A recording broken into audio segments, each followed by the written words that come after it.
Nous avons une autre idée, nous, elle porte un nom, ça s'appelle le numérique en commun.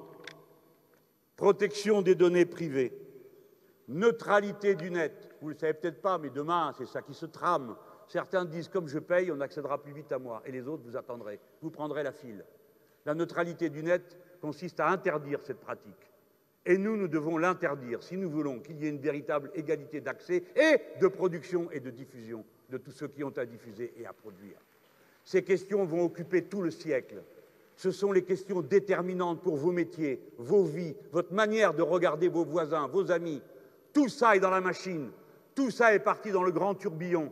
Il est temps d'y mettre de l'ordre, il est temps d'y mettre de la loi, il est temps de vérifier ce qui se passe et de rétablir votre souveraineté, la vôtre personnelle, sur vos droits en tant que personne, mais aussi la souveraineté de l'État.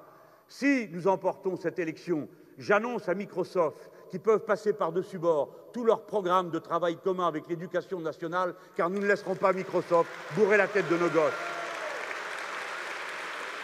Je leur annonce qu'il n'y aura plus un seul logiciel Microsoft dans un seul des instruments de l'indépendance de la France, c'est-à-dire ni dans ses armements, ni dans aucun de ses moyens de télécommunication, puisque ce gouvernement a été assez absurde pour confier à M.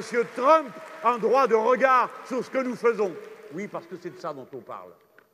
Il faut qu'existe ce domaine public de l'Internet, ce domaine public des savoirs. Ne laissons pas les grandes majors s'approprier tout ce qui est disponible, les droits dont je vous parlais tout à l'heure, ces œuvres qui sont tombées dans le domaine public. Voilà la nouvelle version de la liberté, de l'égalité et de la fraternité. Ce continent numérique doit être rendu au peuple parce qu'il lui appartient, parce que c'est lui qui l'a créé, parce que c'est lui qui le fait vivre, parce que c'est lui qui l'entretient, et assez de l'ordre globalitaire qui prétend rentrer dans nos têtes pour nous dire ce que nous devons faire.